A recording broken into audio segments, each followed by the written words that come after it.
Hey friends, Ash here. Hope that you're doing well. Today I'm going to be talking to you guys about some upcoming fragrance releases that you have to look forward to, including the new Jean Paul Gaultier Le Beau, the new Gentleman's Society, a new Kenzo, and more. Most of this info I'm pulling from My Fragrance Official, which I'll have linked in the description below. So if you want to check out these releases in a little more detail, or also be on the lookout for new upcoming releases as time goes on, check that website out. The first thing I want to talk about is a fragrance that I don't have a write-up for, don't have any official notes for, or anything like that, but it is the new Le Male. That is Jean Paul Gaultier Le Male Elixir Absolute. So I did a video, maybe like a week and a half ago, about some upcoming releases that were being rumored. This was one of them, and now more information on that has dropped. So the name is indeed Le Male Elixir Absolute. Some pictures have come out with the bottle, with the presentation, the little can, but still, as of this video, no official notes. So that's probably gonna be coming anytime now, I would guess in the next like week or two. Probably more info on that is gonna drop, but it looks like that's gonna be the new Le Male for 2025 Elixir Absolute. Who knows, maybe they do another one like a limited edition release or something like that, but for sure we're getting that one. Let's talk now about some of the fragrances that we have more information on, you know, the notes, the write-ups, all that stuff. First, let's talk about the new Kenzo, which is Kenzo Indigo. Kind of giving me flashbacks to Mr. Burberry Indigo, or Guess 1981 Indigo. Now we got a new Indigo. So the Kenzo line has never been really a massive line as far as the sales numbers compared to a lot of the really popular ones out there, but it has some great fragrances that kind of fly under the radar. So it'll be interesting to see if this is another one of those. And the bottle looks kind of like a matte finish, which I dig. Kenzo Indigo is born from the meeting between nature and couture. Inspired by Japanese traditions, especially indigo dyeing, you will discover a new shade of blue from nature. The new flanker embodies the meeting between the sensuality of iris, that sounds good to me, and the vibrancy of the marine accord with the warmth of leather. The fragrance created by Quentin Bish takes you to undiscovered shores. He reinvents the range's signature marine accord, adding a heart of iris with creamy, woody, and musky facets, as seductive as the scent of the skin emerging from the water. And the base, an accord of leather with almost smoky accents, enhances the sensuality of the sillage with the power of akigala wood and sandalwood. I actually hadn't bothered to look this one up before the video, and seeing iris in there, it's like, oh, okay, you got my attention now. I know not everybody is like a hardcore iris fan, but I am. Probably, I would say Kenzo Eau de Parfum is the most hyped from the current Kenzo line. That one came out in 2022, and that one also features leather as a note. So it has that marine accord that they're talking about that kind of weaves through the Kenzo line, also leather and patchouli. And so if this one has like sort of that vibe with the leather, but then with the prominent iris note, oof, you could be cooking something here. That would be just absolutely killer. That would be something that I would really like, assuming they pull it off correctly, which I'm hopeful they would. And to be fair, also Kenzo Santal Marin, that one had sandalwood, and that is a fragrance that I really like. It's not anything like crazy complex, again talking about Santal Marin. It's sandalwood, lavender, that marine accord, and Gaiac wood, but it's done just really well. Just a very easy to wear fragrance that is a little bit different than most of the other things out there. And so if this one can kind of keep up that style of fragrance, Kenzo Eau de Parfum and Kenzo Santal Marin, but maybe with the iris just done at an even higher level, then this could be one of the sleeper fragrances of 2025. Like, this could be one of the ones that absolutely everyone needs to know about, but that realistically your average person probably won't. All right, let's talk next about the new Gentleman's Society. So this one is Gentleman's Society Ambree, and looks basically like the same style as all the other Gentleman's Society bottles, only this one has kind of a golden plaque on the front there. The new Gentleman series for men has gained a new member, representing its founder, Hubert de Givenchy himself. Did I mess that up? If I did, I'm sorry. The line has been popular for nearly 50 years. Now for this upcoming spring 2025, Gentleman Eau de Parfum Society Ambree takes its cues from the founder's innovation and free soul. A blend that is centered around the woody amber olfactive family. The signature Narcissus and Vetiver is further enriched with new spicy undertones that bring warmth and depth to the composition. The glistening Peru Balsam and Madagascar Vanilla contradict the opulent smoky undertones of leather and tobacco, culminating in further solidity and depth. That sounds pretty good. So the full note breakdown off the top, it says French Narcissus, and then 2 types of vetiver, it says. Madagascar vetiver and Uruguay vetiver. Is that what the note breakdown said? It just said vetiver, so in the write-up, I mean. So Madagascar vetiver and Madagascar vanilla, I guess, which is in the mid, the Madagascar vanilla, along with Peru Balsam, and then in the base amber, leather, and tobacco. Now, when you compare that to Gentleman Society Extreme, there are a bunch of differences. There's, of course, the Narcissus, the vetiver, and the vanilla in Gentleman Society Extreme, which is also in the new one. But missing from Extreme to Ambree is coffee, which was one of the main things in Extreme, as well as iris. But I'm a simple man. When you give me a fragrance that has vanilla, tobacco, leather, and amber, you got my attention. Got that vetiver in there, Peru Balsam.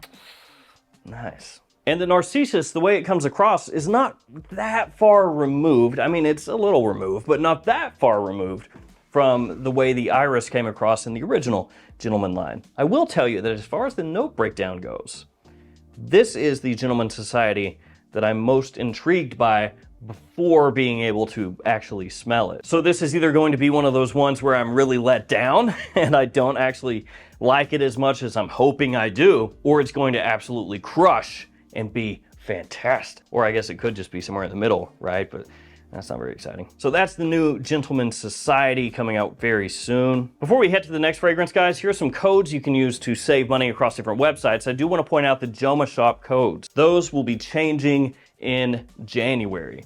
They only work within the app, so be aware of that as well. But if you try to use the old JOMASHOP codes after January 18th, they're not going to work anymore. So just be aware that those codes are changing. All the other codes that you see there are staying the same. All right, let's talk now about the new Le Beau, which is Le Beau Flower Edition. Of course, this is in the Jean Paul Gaultier Le Beau line, which until now had the Eau de Toilette version of Le Beau, the Le Parfum, and Paradise Garden that came out last year, which according to their handy dandy chart here, shows Le Beau Eau de Toilette as an aromatic woody, Le Beau Le Parfum as an amber woody, Paradise Garden as a woody aquatic, and now we have a floral woody. That sounds kind of weird.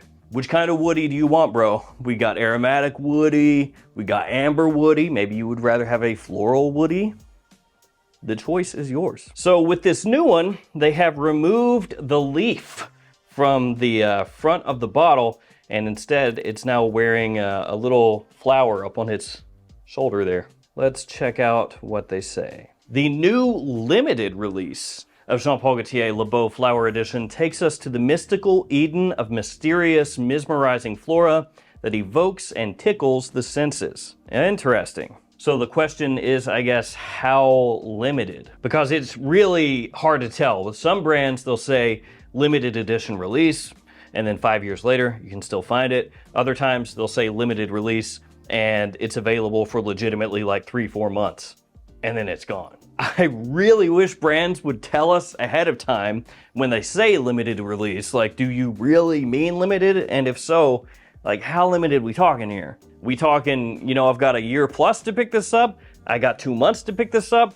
You know, what's the deal? What do you mean by limited? So I do low-key kind of hate that, just because what they mean is up in the air. I don't even know if they know what they mean a lot of times. Like, maybe they mean limited unless it takes off and then it's gonna be available forever.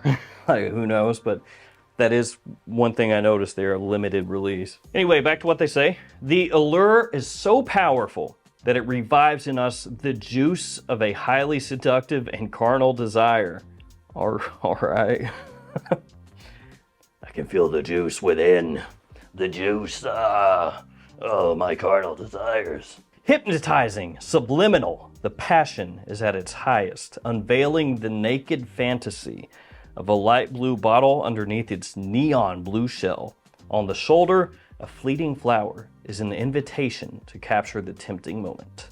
An inexpressible scent of lush kumquat, powdery violet, and sensual cashmere that hypnotizes with the power of its unforgettable sensuality. That's intriguing. So a few things to take a look at here. First thing being first, a 3-note note breakdown. I do so hate those. It is kind of par for the course nowadays, but still. The note breakdown is very different from the other Le Beau fragrances, the other 3. So off the top, kumquat. That note is missing from the other 3 Le Beau fragrances, so that's something entirely new here. Also missing is coconut, which up until now was really one of, if not the main focal points of the fragrance line. So there's no coconut, there's no pineapple in here, there's no citrus in here, there's no fresh spice in there either, no tonka, and those have been really the main things that kind of tied the other 3 fragrances together. Now each one had its own little twist, its own little thing going on, like Paradise Garden had mint, had fig, had that kind of green, fresh aspect, that little kind of aquatic feel that it has as well. This one is just totally different as far as the note breakdown. Violet leaf, which I'm assuming that's the flower in the flower edition, which, to be fair, violet leaf, depending on how it's used, can come across a number of different ways and could give it a little bit of a green feel. It's just looking at the note breakdown, you would maybe anticipate more florals in the flower edition than violet leaf. And then in the base, cashmere. That note a lot of times gives kind of like a fuzzy aspect, like a fuzzy, modern, woody aspect. Obviously, none of us know how this smells until we get our hands on it, and with those 3 notes, not a whole heck of a lot to go off of. I would say for pretty much everybody, the note that jumps out the most is kumquat, which isn't a note that gets used all that often in men's fragrances, at least not like really popular ones. Probably the one that jumps to mind is Coach for Men. It's used in that. Not that it's necessarily like, you know, the end-all be-all of Coach for Men or anything like that. I'm not saying this is going to smell like that. It's just the first one that jumps into my mind. Most of the other fragrances are more feminine leaning that do use that note, which, to be fair, kumquat does come across as a citrusy note.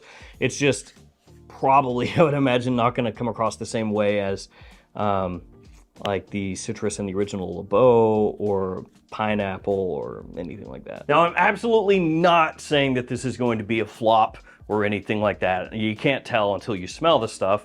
And up until now, the 3 Le Beau fragrances that have come out, I think, are all fantastic in their own ways. So my expectations are here. They're way up there. It's just one of those deals where I'm gonna have to smell it so that I can kind of put the whole picture together, right? The notes, the name of the fragrance, the presentation, how it smells, and be able to form that picture of the fragrance, what it actually is and how it is coming across to me. I would have questions maybe on, you know, why is the note breakdown the way it is? But once I get it and I can smell it, then I'll know for sure whether this one is for me or not. Let's wrap things up by talking about the new Cartier Declaration Eau de Parfum. A lot of people out there do love Cartier, even if it's not quite as big as far as fragrances go as Jean Paul Gaultier. Cartier Declaration Eau de Parfum is a new fragrance for men launched in 2024 under the Declaration collection. Boy, I hope they beat the end of the year here. I think more realistically 2025. A sensual, hot declaration energized by cozy spices. The combination of an original smoked tea with the signature aroma of cardamom fused with the coziness of spiced cinnamon and ginger. They really want you to know it's cozy. Blast this bad boy on during the holiday season, you're good to go. And note breakdown wise, I mean, that's pretty much what it says right now. Ginger, cardamom, cinnamon, smoked tea, and additional spices. As I said, Cartier has some fragrances that are actually really, really pleasant, very nice. A lot of the time they maybe lean a little bit more mature, a little bit more on the classy side of things. You know, they're not typically gonna hit you over the head with a really big bubblegummy spicy blast or something like that. And I do enjoy a nice tea fragrance. I mean, over my shoulder back here somewhere is Gucci Pour Homme 2. Where you at, Gucci? Right here, right here. And that one is a really pleasant, calming tea fragrance, unfortunately discontinued nowadays, but I love this stuff. And I enjoy, like I said, tea fragrances in general. So you're giving me one here that should be amazing during fall and winter time. Smoked tea, ginger, cardamom, cinnamon, very cozy. Something I'm gonna keep my eyes open for. Probably, realistically, I'll pick it up when it pops up at discounters. But there have been some declaration releases that I absolutely adored here over the past few years, like the Halt Fresh, little green one. So there we go, guys. There's some upcoming new releases. Let me know which you're looking forward to the most. I would imagine most of you, it's gonna be the new Le Beau, but I would imagine a sizable amount are also looking forward to the new Society. And thank you to Givenchy for giving us at least a few extra notes. Thank you guys for hanging with me. Stay safe out there. Hopefully we'll have some more new fragrances announced soon. See you guys.